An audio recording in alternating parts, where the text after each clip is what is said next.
ونعوذ بالله من شرور أنفسنا ومن سيئات أعمالنا من يهده الله فلا مضل له ومن يضلل فلا هادي له ونشهد أن لا إله إلا الله وحده لا شريك له ونشهد أن سيدنا ومولانا محمدا عبده ورسوله صلى الله عليه وعلى آله وصحبه.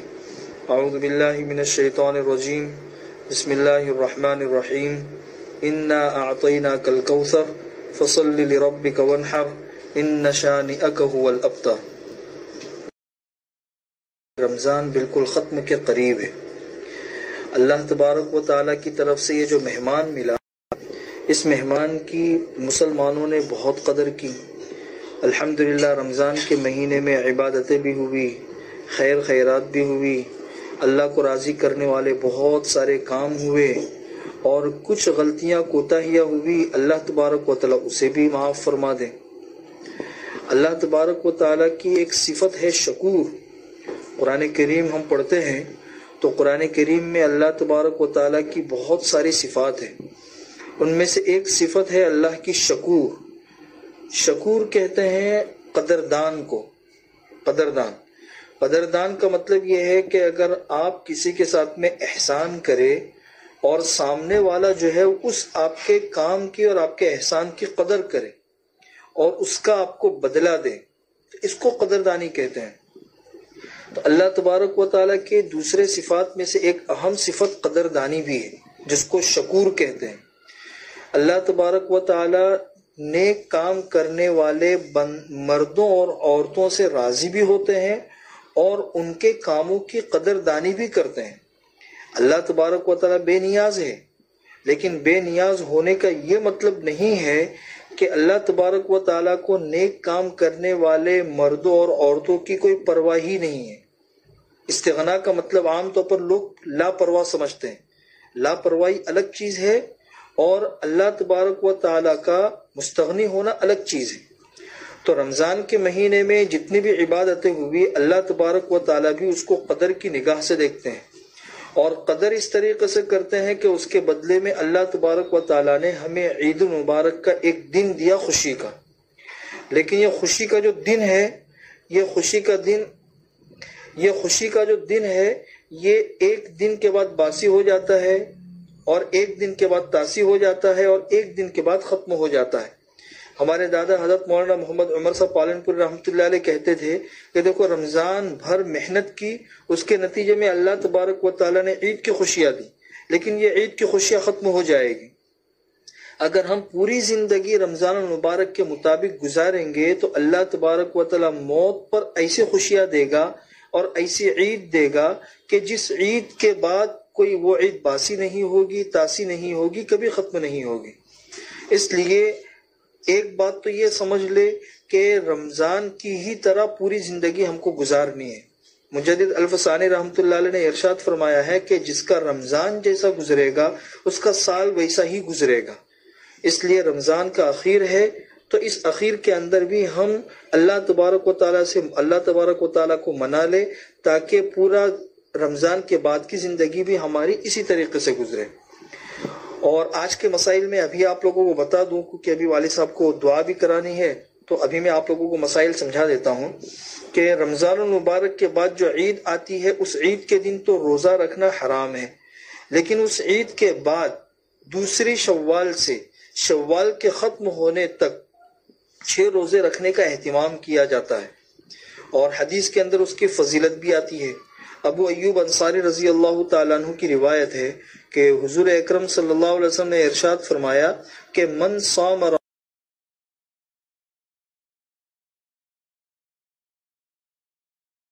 دن شوال کے اس نے روزے رکھے، تو ایک روایت میں لفظ ہے کہ فَكَأَنَّمَا،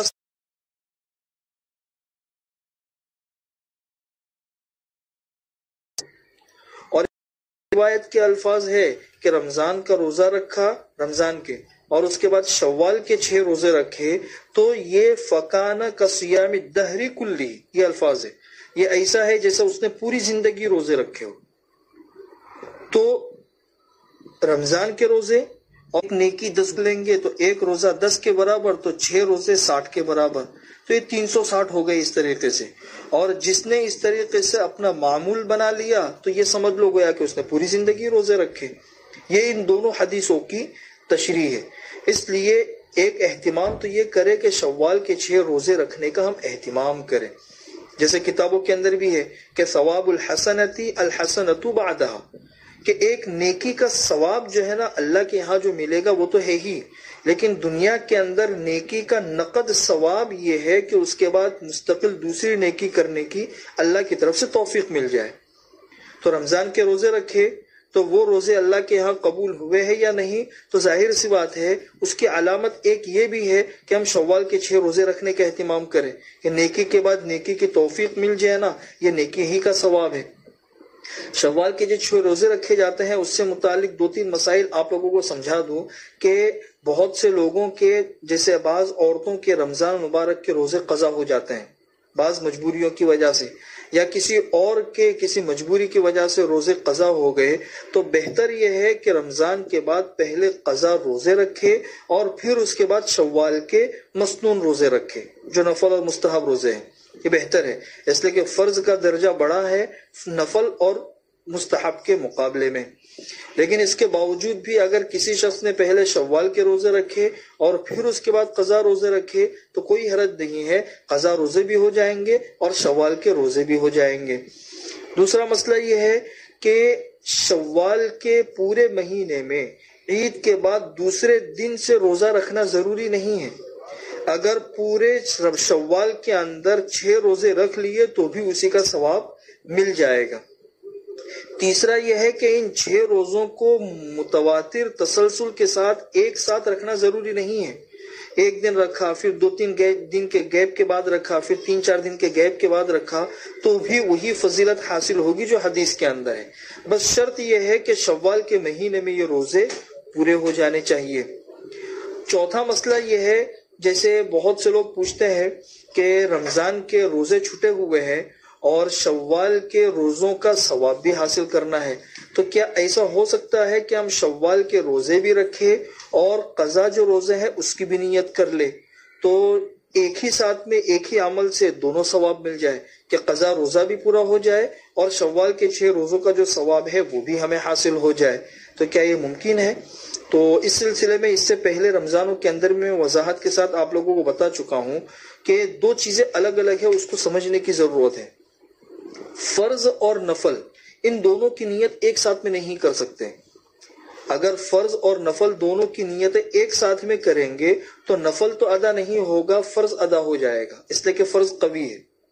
دونوں کی نیتیں ایک ساتھ میں نہیں ہو سکتی اس لیے کہ دونوں کے درجے الگ الگ ہیں.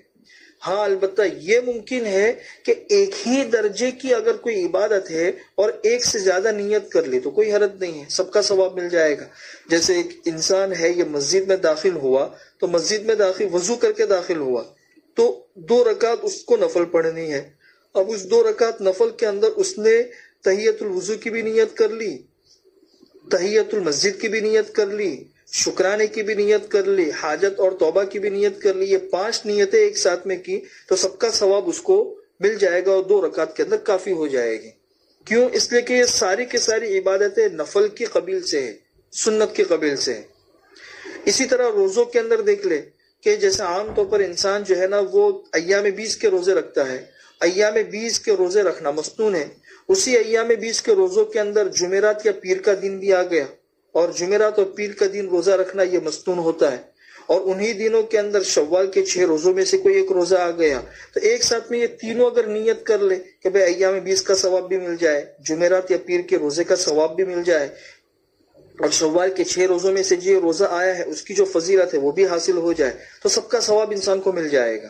لیکن فرض اور نفل دونوں ایک ساتھ میں نیت نہیں کر سکتے کہ شوال کے روزوں کے اندر سنت کی بھی نیت کر لی، قضا کی بھی نیت کر لی، یہ نہیں ہوگا. اور اگر کسی نے ایسی نیت کر لی تو پھر قضا روزے ادا ہوں گے، وہ مسنون روزہ ادا نہیں ہوگا. اس لیے قضا روزے مستقل الگ سے رکھنے ہوں گے اور شوال کے 6 روزوں کی اگر فضیلت چاہیے تو مستقل الگ سے 6 روزے رکھنے ہوں گے. یہ مختصر سے مسائل تھے. اللہ تعالیٰ ان سب باتوں پر عمل کرنے کے ہمیں توفیق نصیب فرمائے. یہ انشاءاللہ اگر کل چاند ہو گیا تو کل بھی 10 بجے، جس طرح روزانہ 10 بجے شروع ہوتا ہے، تو کل بھی انشاءاللہ 10 بجے بیان اور دعا ہوگی. اور اگر کل چاند نہیں ہوا تو پھر تو حسب معمول انشاءاللہ اسی ترتیب سے بیان ہوگا انشاءاللہ.